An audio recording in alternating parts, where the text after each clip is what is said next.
in giving a warm Western Gabriel Valley welcome to Ms. Quan.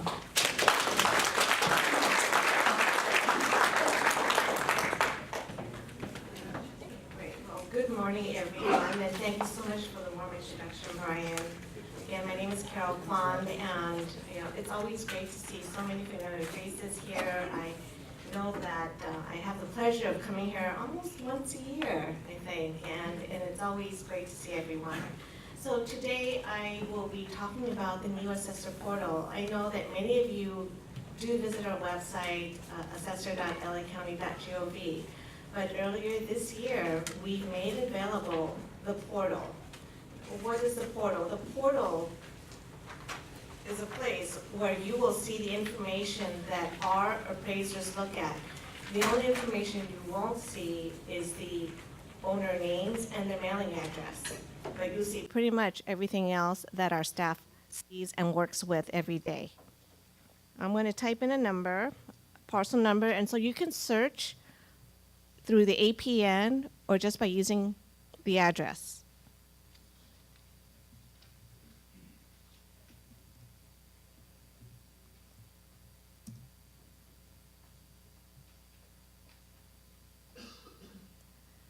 See, when we came here a couple of years ago, the information that we were working off of was on a black screen with green dots on it. So that was our database. And we're still transitioning, and so we're all moving towards web-based, internet-based information. So we're very pleased about that. And so now, when our staff is looking at a parcel, we get to see the picture, we get a map, and this information is available to the public. Anyone can go to our website and look at this. You can tell your clients if they want to find information about a property or to look at information about their own property, they can visit the Assessor portal. On this particular property, the address is at 1742 Glendon Avenue. It's a condominium. This is an active parcel. It was created in October of 1990, and their taxes are current. It also has a building description.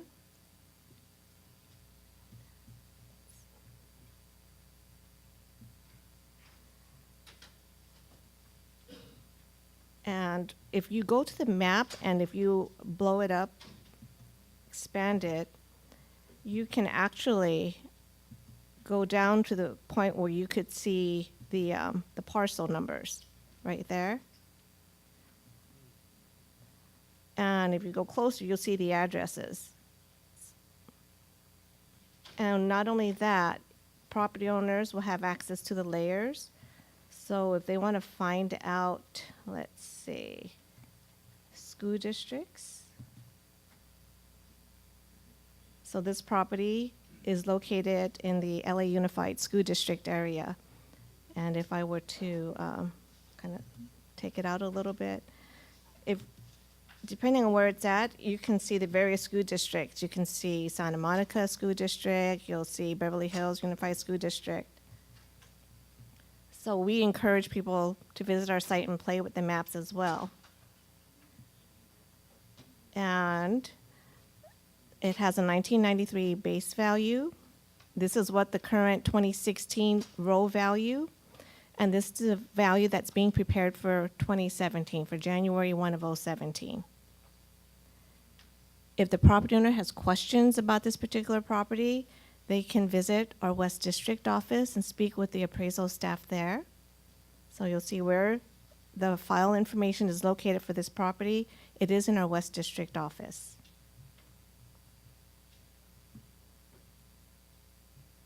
Again, more building and land characteristics.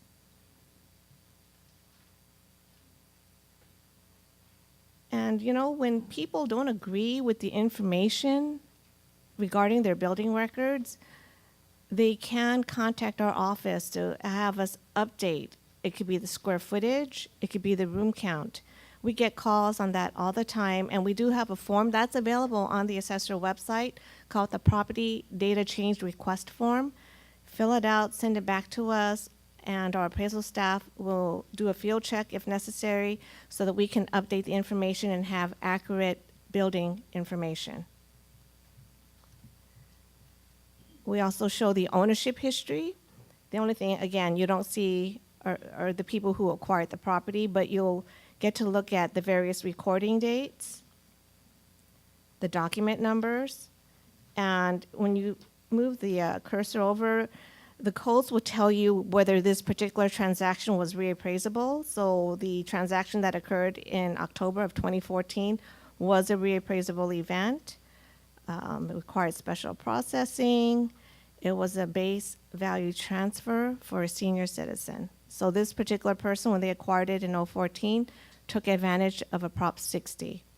And so this is a big help, and especially for property owners who are saying, well, I think I filed for Prop 60, did I? Now they can look and say, oh yeah, I did take advantage of it.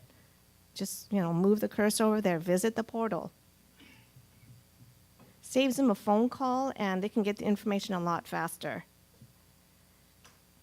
And the best feature, I think, is the fact that you can now have access to 30 years of assessment history. We go all the way back to 1983.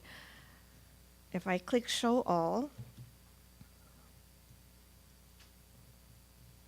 it'll bring up all the years that this property has been assessed. And so, as you saw earlier, the create date was 1990, so it starts at 1990. So we can see in 1990, the assessed value was $365,000. And then you just go up, and then down to, so right here, there was a transaction that occurred in 1989. It's got a 1990 base year value. And so this particular property had a decline in value in 1994. Remember that time? In the early 90s, we had a decline in value, and that one lasted for quite a few years. So this particular property has had a decline in value for 95, 96, and then it sold. And what's great is that you can see when a property has had a decline in value, the transfer, so it's all in the coding. When you see a T, it means change in ownership. When you see the number 8, it's either a decline in value or a Mills Act contract.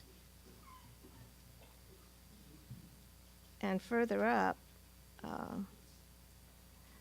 so this property had sold for about $880,000 back in 2007.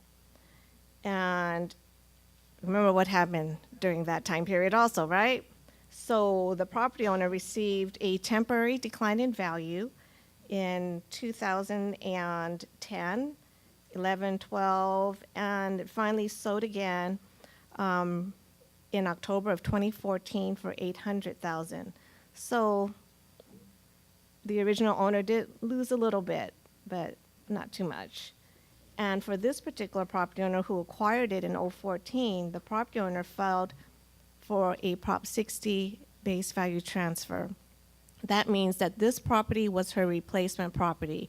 She sold her original, she bought a replacement, she filed for a senior citizen's base value transfer benefit, and it was granted.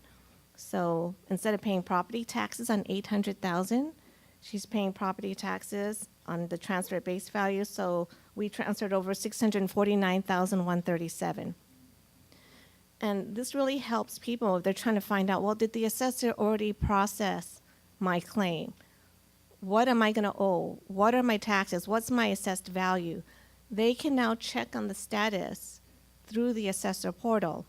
And so this property received the Prop 60 benefit. Again, when you put the cursor there, the 3 reason code means propositions. It could be a 3, 50, 60, 90, or 110.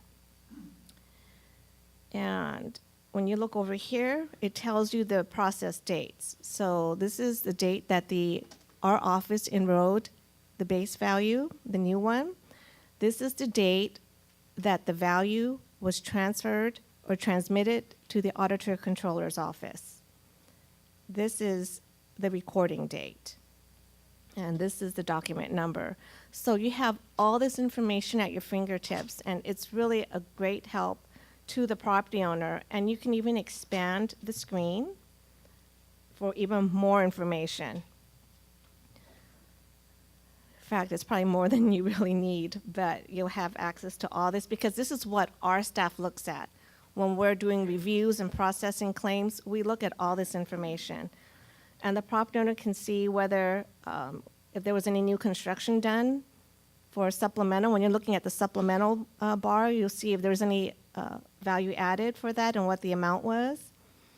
The property owner can also see if they have a homeowner's exemption. And in this particular case, she did not file for the homeowner's exemption.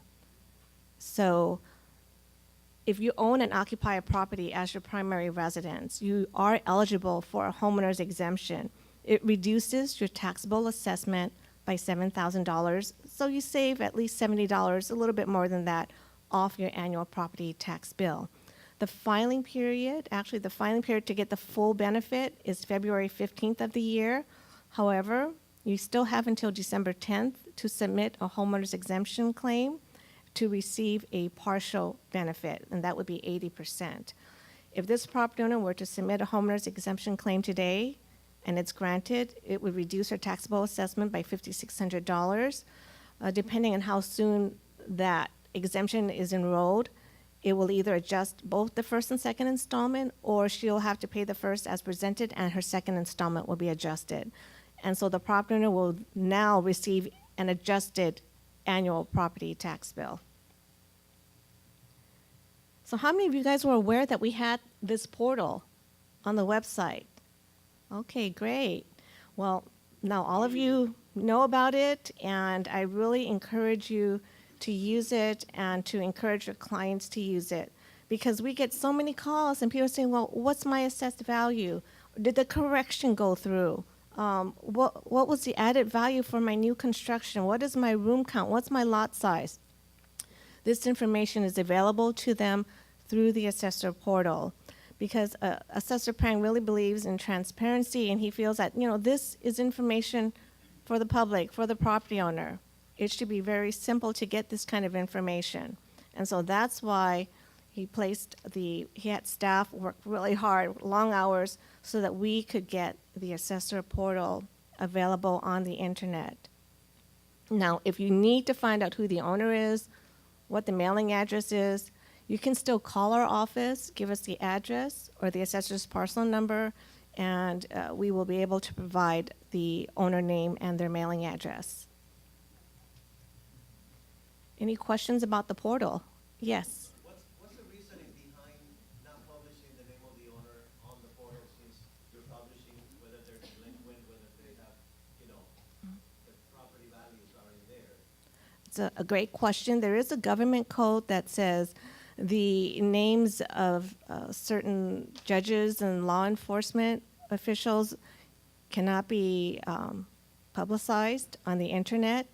And because we can't publish those individual names, we made a decision not to publish anyone's names.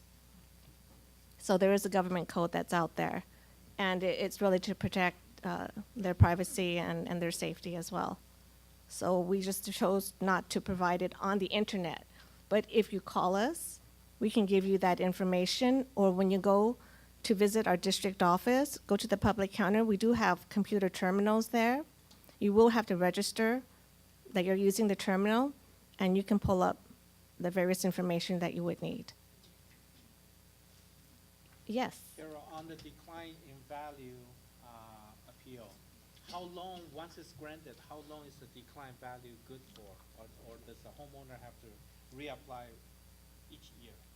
That's a great question. And so for a decline in value, it's really a temporary reduction. It's good for 1 year. For 2016, the filing period is July 2nd through November 30th. The property owner has a few more weeks to submit a decline in value application with our office if they believe that their assessed value as of January 1 is greater than the fair market value of the property. And again, they can find out what their 2016 assessed value is by looking at their annual property tax bill, or just by going again, to the portal and seeing what's there. So for 2016, in this particular property, as of January 1, the assessed value was $672,215. If the property owner believed that the assessed value should really be $500,000, property owner has until November 30th to file a decline in value review request with the assessor's office. That's more of an informal process. Property owners can also file a formal appeal with the Assessment Appeals Board. The Assessment Appeals Board filing deadline is also November 30th. You can contact the Assessment Appeals Board for an application, or you can visit their website to obtain an application. Let me see if I can. Where? Oh, that one, and then I'll take that one. Can you speak louder?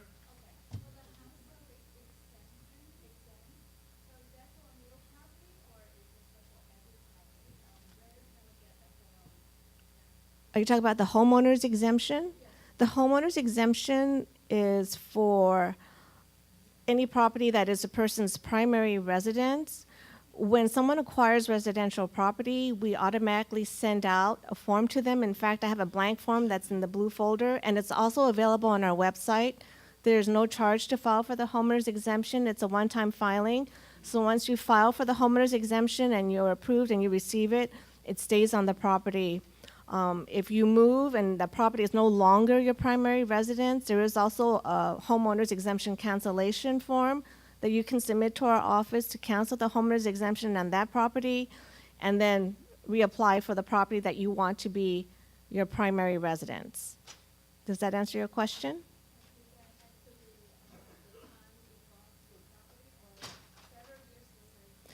You know, you can still file. Yeah, it just won't be retroactive, meaning if you lived in the home for 5 or 10 years and you never filed, you won't get a retroactive benefit for 5 or 10 years. You only get the benefit from the year you file going forward. Your question?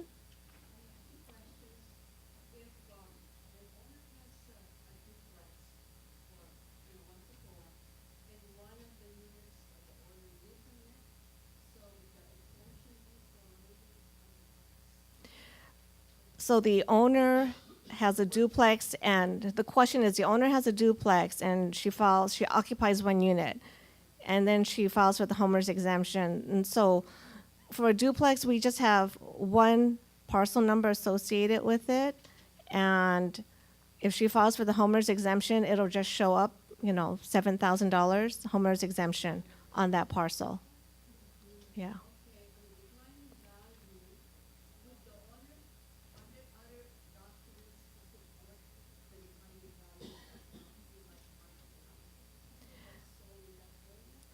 So her question is there additional documentation that should be submitted when you file for a decline in value? I think any additional information that the property owner provides is helpful. The appraiser will look at it. We're looking at comparable sales no more than 90 days out. And so because lien date is January 1, we're looking at sales January, February, March, or any time prior to January 1 to support a temporary reduction. Yes? Morning, Carol. Bob Watkins. Good morning, Bob. How does Prop 60 and 90 affect the bottom line for the county as far as income? And some counties in the country have applied that to all buyers to motivate people to move from one property to another because it frees up those properties that are a lower tax base to increase the bottom line. That's a great question, but I'm sorry, I don't have an answer for you on that one. I don't crunch the numbers in terms of how that affects the county's bottom line, so I'm sorry, I can't answer that. It's a good question. We have a question over there. Yes? Vacation home and second home, can we file partial exemption? Question, for vacation homes or second homes, can we file for a partial exemption? For homeowner's exemption, no. You only have one primary residence, and vacation homes and second homes don't qualify. You can only be one. Yes? What if we find errors in the system? If you find errors in the system, then please contact us and let us point it out to us, and so that we can make the corrections. We'll review it and make the corrections as necessary. Okay, second question. When you're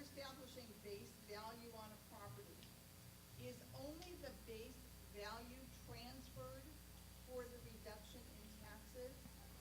Or is the sales value the reduction in taxes? So you're talking about a Prop 60 situation. In this, let's use this for example. The property owner paid $800,000 for the condominium. The value that was transferred over was $649,000. Let me just close this window here. So this was what was enrolled initially. This was the value that we enrolled, $800,000. And property owner filed for a base value transfer. So she met all the requirements. We were able to transfer the trended Prop 13 from the original property to the replacement property. And so this is $649,000. It's less than what she paid for the property. Now, if the property owner paid, she paid $800 for the property, this is her replacement. But because she qualified for the base value transfer, she was over 55 when she sold the original, which was another property that I'm not talking about here. Who knows what she sold the original for, but it met the equal or lesser requirement. This replacement met that equal or lesser requirement. So we were able to transfer the Prop 13, the trended Prop 13 value from her original property to this replacement property. So instead of paying property taxes based on $800,000, she's paying property taxes based on $649,000. So it's a tax savings for the senior. Thank you. Okay, yes, sir. When a child inherits a piece of property from his parent, and then the property in his name, then he decides he wants to add his wife on there as a joint tenant, does that create any limitation that could be So your scenario is the child inherits a property and he transferred it to his name. I'm assuming the child has filed for Prop 58 for their parent-child exclusion. So he gets to continue paying property taxes based on his parents' trended Prop 13 value. And he subsequently adds his wife's name on title. Typically, as long as he remains on title and he's adding another person on as a joint tenant, there's typically no reassessment there. But he's adding his wife, so that would qualify for an interspousal exclusion. So adding a spouse on title should not trigger reassessment. Well, as long as he remains on title and it's being held in joint tenancy and he remains on title, there won't be a reassessment. But let's say A adds B as husband and wife, and then A and B transfers to, let's see, D and E. So A and B both come off title. That's a change in ownership. Yes, Bob? At point of sale, you determine, a sales price determines the value the taxes are based on. How do we break that down between land value and improved value? Because today, especially on apartment units, the improved value is a lot greater than that land value. So I've noticed that quite a few of the sales, the land value, they're splitting it 50-50, and it really is not 50-50. It's more like 90% for the improvement, 10% for the land. So you're saying it should be 90 for the improvement and 10% for the land? The way they're selling today, $400,000 a unit in our marketplace, can't justify, the 50-50 split. Can we You can contact the office and speak with the appraisal staff regarding the allocation. Our concern mainly is to make sure we have the correct total value on record. And not only that, land isn't a depreciating asset, whereas an improvement is. And so, and well, I know the property owners are more concerned because with the depreciation schedule with IRS issues, but we want to make sure that, if the improvement is 50, 60 years old and you've got land there, the value, if there's not that much vacant land sales, land is a hot commodity. So the value 50-50 may be appropriate. Yes, Nancy? Tara, isn't that if you don't do any transfer title, you don't reassess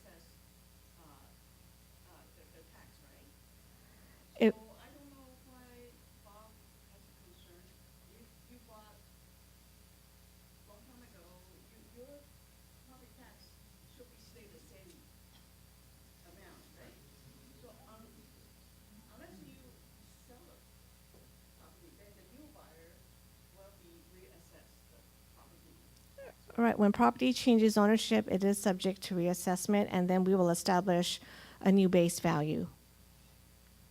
Right. I think his concern was more on the value allocation between land and improvement. But we, you know. But actually, her statement is false because every year there's a 2%. Concerned with the amount of I could depreciate under the improved value. It's more for IRS purposes. But just to also clarify, once we establish a base value, the assessment does increase no more than 2% a year under Proposition 13. So it's not static. When you buy property, we establish a base. That base increase is no more than 2% a year. And, you know, during the hot market, you have properties going up 10, 20, 30% in a few months. If you've been there, you would only see a 2% increase in your assessment. So you don't get sticker shock with your property taxes. You know what to anticipate with your property taxes under Proposition 13. Yes, sir.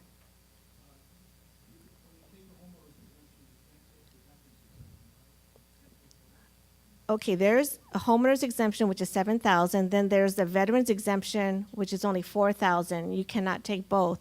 Then there's also the disabled veteran's exemption. And so for the disabled veterans exemption, it's a far greater amount. I think the base amount for the disabled veteran is $100,000, but you must be rated 100% disabled by the Veterans Administration, or you've lost the use of limbs and you're blind and, excuse me?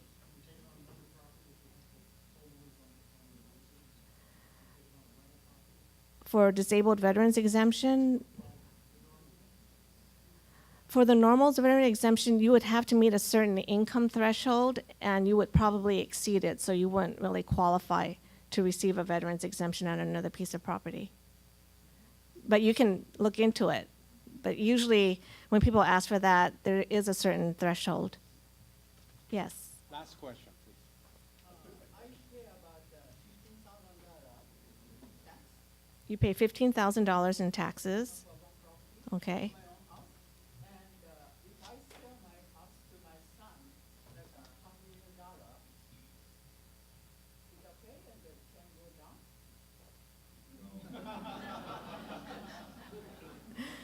Her question is, if I sell my home to my son for $500,000, will his taxes go down? Our job is to enroll the fair market value. And since this is a family transaction, we will not consider the $500,000 as fair market. And so it will be subject to fair market reassessment unless he files for a parent-child exclusion. So it will be up to him on what he wants done. He'll make a great deal by paying $500,000 for it, but our job is to enroll the fair market value. Thank Okay, you. thank you very you. much. And Carol?